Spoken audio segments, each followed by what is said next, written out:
Hello everyone and welcome to another book review. Today I'll be talking about Emily Rank Hawthorne's second book, From the Depths, which is a sequel to her first novel, Of Mountains and Seas. Now, I had the opportunity to read this book last year in the summer, so I came into this book with a lot of expectations because I really enjoyed the first one. Emily has always been great at creating immersive stories, using elements of magic and fantasy to create modern critiques on society, so I came into this book with a lot of expectations, and I'm very happy to say that this book definitely delivers on all fronts,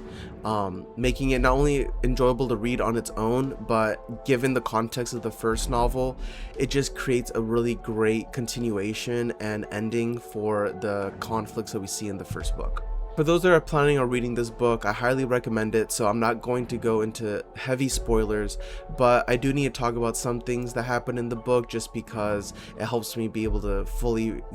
vocalize what my review is about and some of the things I really enjoyed about this novel. So if you really want to go into this novel completely blind, like you don't want to deal with any of that stuff and you just want to have like a complete fresh start with like reading this book, definitely hold off on watching this until you finish the novel. But for everybody else, let's keep on going. From the Depths takes place relatively soon after the events of the first book, starting with a prologue that introduces a new problem with recurring characters we've met before. We meet chairperson Ariana Peters, who discovers a puddle of silver goo that is devouring everything it touches. Instead of doing something about it, she instead decides to hide this problem and use the Oblivion Tincture to make those that get in the way of her unknown plan forget what's going on. For those that read Of Mountains and Seas, we can see where this is going when Nevi receives a letter from Meng stating that everyone is being affected by this Oblivion Tincture and that she's the key to making sure everything is restored to normal.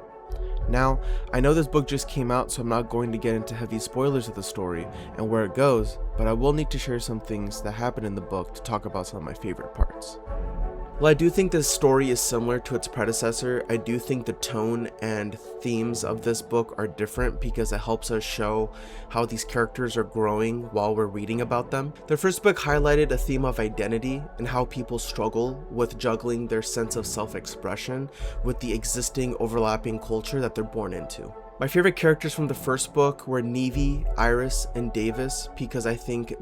all three of them had a different way of learning how to live amongst the chaos as a shifter in a land full of statics. While these characters do struggle with the same idea, they do go about it in different ways. We see Nevi in the first book struggle really hard with trying to fit in with her family, and because of her desperation to kind of seem like she's a part of a bigger dynamic, we see her struggling with trying to find her own sense of identity until later in the book, while we see Davis kind of do the opposite. See, Davis is willing to sacrifice everything to obtain so much power that he doesn't need to fear how other people perceive him, because when he was growing up, he was having a really hard time, being able to show his sense of self-expression without other people kind of ridiculing him and also like kind of putting him down, because at the end of the day he was a static living in a world full of shifters, and that dynamic just seemed really toxic for him.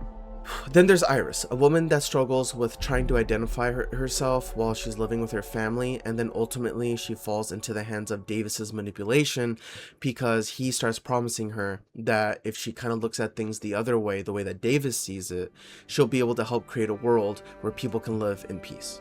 I think this was really important when it came to portraying something as difficult as one's ability to juggle their self-identity while they also juggle their identity within a greater culture. And I think that if you're going to talk about something that's really specific but also extremely relatable to people and very personal as well, I think it's really important to show these different perspectives on how people can go about the same problem in different ways. And I think Emily did that not only really well in the first book, but I do think that she also does a great job continuing it in the sequel. In From the Depths, I want to talk about the recurring themes that I saw were really core to this book and how the same three characters face these problems. After reading the book with the author's acknowledgements, it's clear that the story is a response to the turbulent times we're living in. It's not hard to look at the world we live in and see multiple examples of groups of people reacting to sensitive topics with the want to separate and divide to ensure everyone's peace. In our country alone, we can see moments where people have chosen to not choose to support acts that ensure everyone's safety, but rather just small groups of people. We see similar problems in this book with shifters and statics arguing between anti and pro integration strategies based on their view on what safety is. We have the Monsters Hunter United group as well, a makeshift militia of statics that don't see shifters as people with special traits, but rather monsters that need to be eradicated due to their threat to people. We also see the small shifter population that wants the same thing, not wanting to see the value of anyone that doesn't have magical powers. It's during this chaos with the mysterious silver goo problem I mentioned earlier that we find our characters in.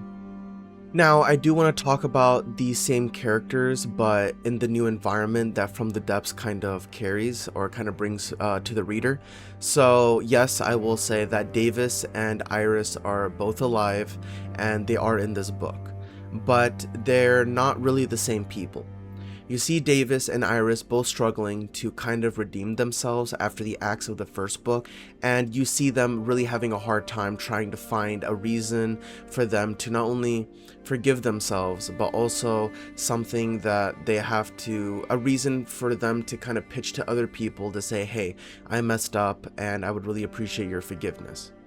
You know, we see these two kind of take their own individual steps towards redemption, and not only do they kind of find out how they need to go about their own personal journeys towards forgiving themselves, we also see them kind of working in this overall struggle to see how they can help integrate statics and shifter societies together. I can't talk too much on why they do this because of spoilers, of course, but I do think Emily is trying to share the message that solidarity is more effective of a solution towards division rather than promoting the idea of separation or divide.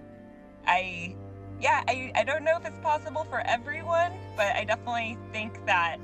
there is that chance for everyone. I think we have to believe that in order to think that people in society are innately good or want to be good, and that there is a chance to change, because then that would mean even people that are quote unquote good, if you say, oh, you're just never going to change, then that's kind of boring for your life as well. You're never going to evolve and experience new things. Nevi struggles with this though, not because she doesn't believe in integration anymore, but because she feels like some people shouldn't be seen as candidates towards fighting for this. She fights her intuition on not wanting to trust people who she had conflicts with in the first book, and it distorts her perception so much to where she in turn becomes an advocate for separation without realizing it. I think this is also intentional because in a world where everyone is affected and hurt from the ugliness of division, it could be hard to accept those who were once clear on not wanting equality for everyone. But if we go back to what I was saying before in the video, there's a reason why these people come out with negative perspectives on this matter. It wasn't that they just decided one day hey, I'm gonna hurt as many people as I can find. No, it was mostly because these people didn't feel that sense of security and safety in their communities, so they felt like they had to be more selfish and be more greedy to ensure that they would be safe in a situation where people would attack them. Of course, I feel like these characters, like Davis, for example, or Iris, I do feel like if they were heard, especially through the events in the first book, and they actually felt like they had people in their corner when they were going through their tough times, I don't think they would come out with these negative perspectives. And I think that the second book kind of illustrates that, after they realize that what they were doing is wrong, they kind of revert to the type of person that they ultimately wanted to be. Someone that wanted to feel safe and loved, and because of that, they're willing to be more empathetic and considerate towards other people.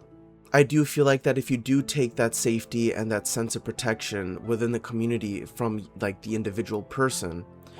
I do think that you kind of turn into a little bit more of a spiteful person, harboring more feelings of resentment or anger towards people rather than one of empathy and consideration. And I guess that makes sense because I do think people are in some ways mirrors of the things that they see or experience. I do think that if you grow up in an environment where you don't feel love and you don't feel like you're getting that sense of empathy, I don't think it's a far out concept to think that that person would grow up to not also being empathetic or promoting that sense of safety for another person. You can't really expect someone to be an advocate for something if they never experienced it in the first place, or if they never learned what that really meant and what that value system was. When situations like this arise though, I do think the novel From the Depths communicates that sometimes when people do take that that route of resentment and they do end up gaining negative perspectives on things, I do think that sometimes I think at least for the book,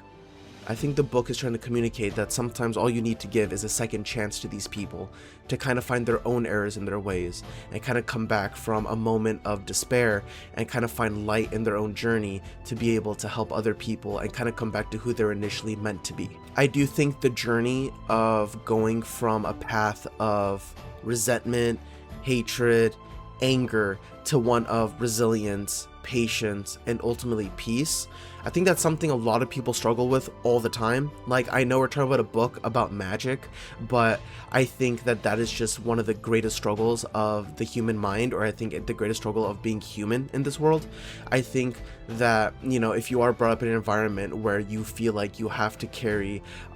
specific ways of behaving because of all the wounds that or scars that you've obtained towards life, I do think it is insanely hard to go from, hey, like, this is what I was raised thinking, or this is what I believed for the longest time, this is what it needs to be, to being more self-aware to say, hey, this whole thing that I was doing for the longest time and has become more of a habitual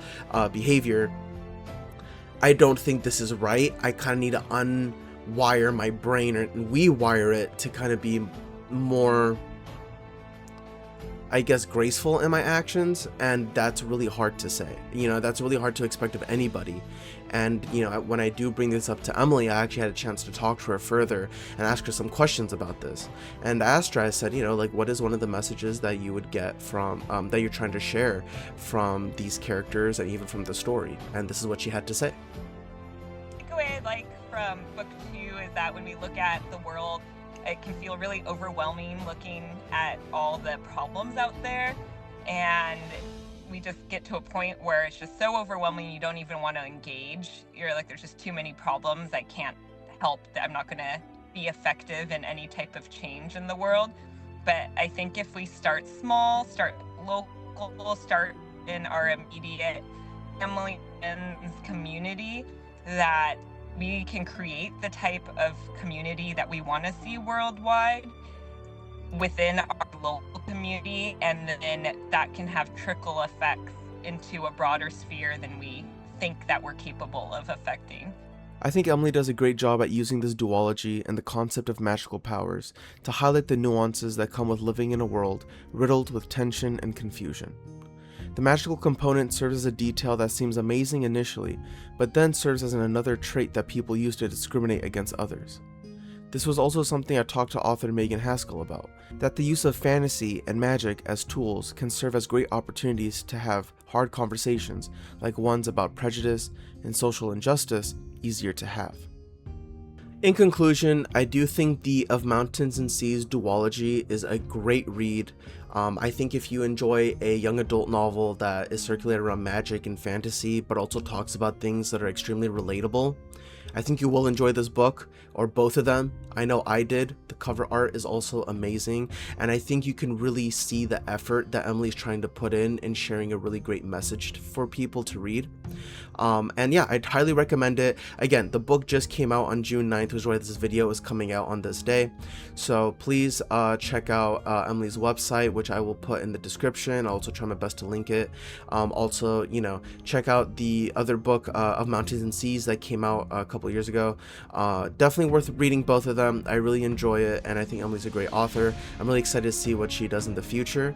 But thank you guys so much for watching, and I can't wait to see you guys on the next video. Peace!